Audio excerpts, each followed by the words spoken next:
જૈન રામાયણ માળીની હાર હવે એરાવન હસ્તી ઉપર આરૂઢ થયેલો, હાથથી વજ્રને ઉછાળતો અને નેગગમીષી વગેરે સેનાના નાયકોથી, સોમ આદિ લોકપાલોથી અને બીજા પણ વિવિધ શસ્ત્રોને ધારણ કરનારા વિદ્યાધર સુભટોથી પરિવરેલો રાજા ઇન્દ્ર પણ રણક્ષેત્રમાં આવ્યો.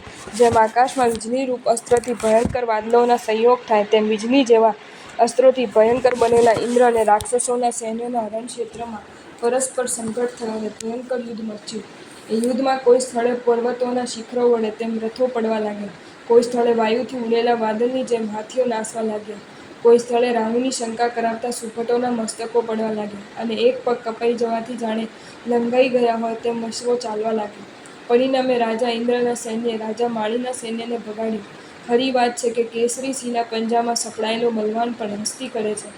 ઇન્દ્ર રાજાની સેનાથી પોતાની સેનાને ભાગતી જોઈ જેમ હાથીના ટોળાની સાથે વનનો હાથી દોડે, તેમ સુમાળી આદિ વીરોથી વીંટાયેલો માળી રાજા ઉત્સાહપૂર્વક દોડ્યો, અને પરાક્રમરૂપ ધનના સ્વામી શ્રી માળી રાજાએ કરાયો વડે જેમ મેઘ ઉપદ્રવ કરે તેમ ગદા, મુદ્ગર અને બાણોથી શ્રી ઇન્દ્ર રાજાની સેનાને ઉપદ્રવ કર્યો. આથી પોતાની સેનાને ઉપદ્રવિત થતી જોઈને શ્રી ઇન્દ્ર રાજા એરાવન હસ્તી ઉપર આરૂઢ થઈને એકદમ લોકપાલો, સેના અને સેનાપતિઓની સાથે યુદ્ધ કરવા માટે ચડી આવ્યા.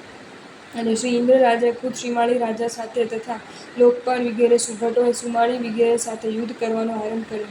તેઓનું પ્રાણના સંશયને કરનારું યુદ્ધ ચિરકાળ સુધી ચાલ્યું. ખરેખર ઘણું કરીને જયની અભિલાષાવાળા વીરોને પ્રાણો તરના સમાન હોય છે. પરિણામે નિર્દંભપણે યુદ્ધ કરતા શ્રી ઇન્દ્ર રાજા મેઘ જેમ વીજળી પડે ભોંને મારે તેમ વજ્ર વડે વીર્યશાળી માળી રાજાને મારી નાખ્યો.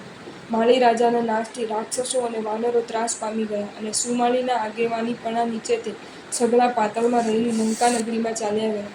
શ્રી ઇન્દ્ર રાજાએ પણ કૌશિકાની કુક્ષીથી ઉત્પન્ન થયેલા અને વિશ્રવાના પુત્ર વૈશ્રવણને લંકા નગરીનું રાજ્ય આપ્યું, અને પોતે પોતાના નગર પ્રત્યે ચાલ્યો ગયો.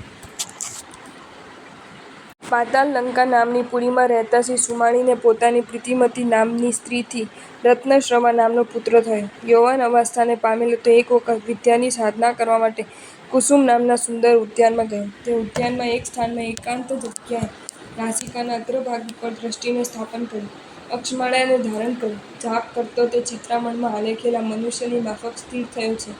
આ રીતે સ્થિર થતી ધ્યાનમગ્ન અવસ્થામાં રહેલા રત્નશ્રવાની પાસે તે વખતે સુંદર અંગવાળી એક વિદ્યાધરી પોતાના પિતાની આજ્ઞાથી આવીને ઊભી રહી, અને રત્નશ્રવાને કહ્યું કે માનવ સુંદરી નામની મહાવિદ્યા હું તને સિદ્ધ થઈ છું.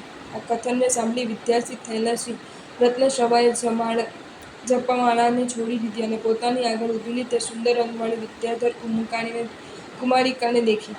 તે વિદ્યાધર કુમારિકાને શ્રી રત્નશ્રવાએ પૂછ્યું કે તું કોણ છે, કોની પુત્રી છે, અને કયા હેતુથી આવી છે?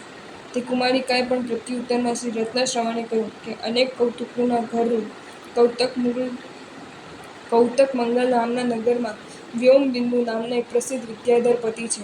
તે વિદ્યાધર પતિને કૌશિકા નામની મોટી પુત્રી છે, અને તે મારી મોટી બહેન યક્ષપુરના સ્વામી શ્રી વિશ્રવા નામના રાજા સાથે પરણેલી છે, તથા તેણીને વૈશ્રમણ નામનો નીતિમાન પુત્ર થયો, કે જે હાલમાં શ્રી ઇન્દ્ર રાજાના શાસનથી લંકા નગરીમાં રાજ્ય કરે છે. હું તે કૌશકીના કેકસી નામની નાની બહેન છું, અને નૈમિત્તિકની વાણીથી મારા પિતાએ મને તેમને આપેલી છે. તે કારણથી હું અહીં આવી છું.